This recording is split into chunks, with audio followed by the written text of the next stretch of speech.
वैवाहिक जीवन है वो सुख में व्यतीत हो, इस मनोकामना से करती है। कात्यायनी महामाये महायोगिन्नधीश्वरी नंद गोप सुतं देवा पतिं मे कुरुते नमः। हमको सुंदर पति प्राप्त हो, इसलिए हम जो है कात्यायनी मैया का पूजन करते हैं यमुना में तड़के स्नान करने के लिए। जब इस प्रकार कहा तो कृष्ण कन्हैया ने कहा ठीक है, तुमको जो है हम एक दिन पति के रूप में ही प्राप्त होंगे। पति समझ गए जो जीवन के हर पथ में सुख दुख में साथ निभाए, वही तो है पति। पति वो नहीं है हर बात में तायने मारता रहे, अरे तूने ये कर दिया, तूने वो कर दिया, तूने सब्जी में नमक कम डाला है, तूने सब्जी में मिर्च कम डाली है, छोटी छोटी बातों पे तायने ही मारना, ये पति के लक्षण नहीं है। पति के लक्षण ये है कि अपनी पत्नी के सुख दुख में साथ निभाना, और पत्नी का भी लक्षण यही है कि पति के सुख दुख में साथ निभाएं। अगर बटुए में रुपए नहीं है तो जिद करने की जरूरत नहीं है, नमक से खा लो। अगर बटुए में रुपए हैं तो खूब कलाकंद खाओ, कौन मना करता है।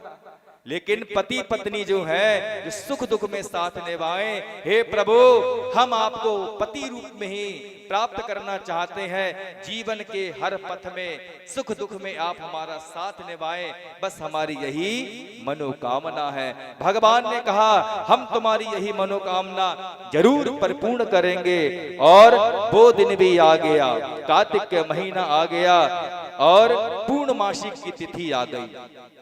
भगवान यमुना जी के किनारे पहुंचे, उन्होंने अपने पीतांबर को बिछाया, अपनी मुरली को धरा, इतना किया तब तक कामदेव आ गए। कामदेव आए तो कामदेव ने कहा कि प्रभु मैं आपसे युद्ध करना चाहता हूं। कैसा युद्ध? तो कह दिया कि मैं अपने 5 बाणों को चलाऊंगा।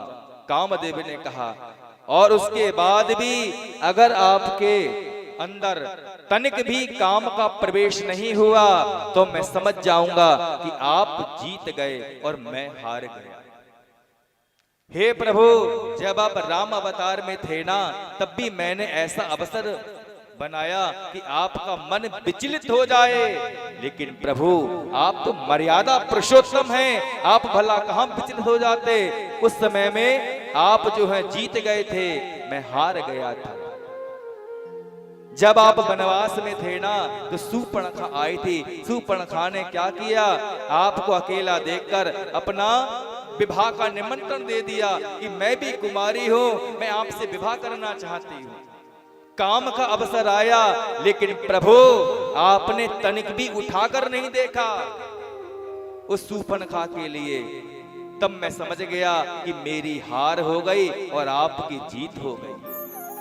प्रभु मैं आज 5 बाणों को चलाऊंगा और फिर भी आपके अंदर तनिक भी काम का प्रवेश नहीं हुआ तो आप जीते, मैं हारा। कामदेव ने 5 बाणों को चला दिया। कार्तिक के महीने में बसंत ऋतु लग रही है, चारों तरफ पुष्प भी पुष्प खिले हैं, शीतल मंद सुगंध वायु चलने लगी, मयूरा जो है नृत्य करने लगा, कोयल कूकने लगी और कन्हैया ने मुरली को अधरों पे रखा, सरस्वती मैया का ध्यान किया। हे सरस्वती माँ, देखते ही देखते अपने होठों से फूंक को मारा। जिन जिन गोपियों के लिए परमात्मा हर जगह दिखाई देते थे। गोपी किसे कहते हैं? जो प्रत्येक इंद्री से, इंद्री किसे कहते हैं? अंगों के लिए, अर्थात जो प्रत्येक अंग से परमात्मा को ही मनाती है, परमात्मा की भक्ति में निमग्न रहती है, भगवान को मनाती है। ऐसे उन गोपियों के लिए भगवान ने अपने मुरली के द्वारा बुलाया। हर गोपी का नाम लिया, सब गोपियों को नहीं बुलाया। जिन गोपियों के लिए परमात्मा कण कण में दिखाई देते थे, पत्ते पत्ते में दिखाई देते थे, उन गोपियों को बुलाया। जैसे ही बुलाया, एक गोपी जो है वो चूड़ी पहन रही थी, लेकिन मुरली को जैसे ही सुना तो एक हाथ में चूड़ी पहनी थी, वैसे ही चल दी, कृष्ण कन्हैया के पास में पहुंच गई। एक गोपी जो थी वो लाली लगा रही थी, एक अधरों पे लाली लगाई, एक अधर पे लाली लगाना ही भूल गई, क्योंकि मुरली को धुन को सुना, बाबरी सी हुई, भागते ही पहुंच गई यमुना जी की तलहटी पर, यमुना जी के तट पर। पूर्णिमा की रात्रि, चांदनी रात्रि, तीनों प्रकार की वायु चल रही है, शीतल मंद सुगंध वायु चल रही है। एक गोपी जो थी वो लीपा पोती कर रही थी। लीपा पोती समझ गए?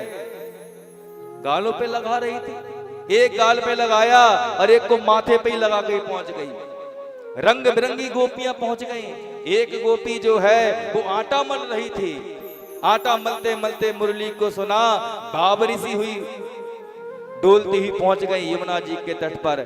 एक गोपी जो है वह भोजन कराकर अपने पति को तकिया देकर बस लेटने ही वाली थी, मुरली की धुन को सुना, बाबरी सी हो गई और द्वार को खोलने लगी। ग्वाले ने कहा, कहां जा रही हो?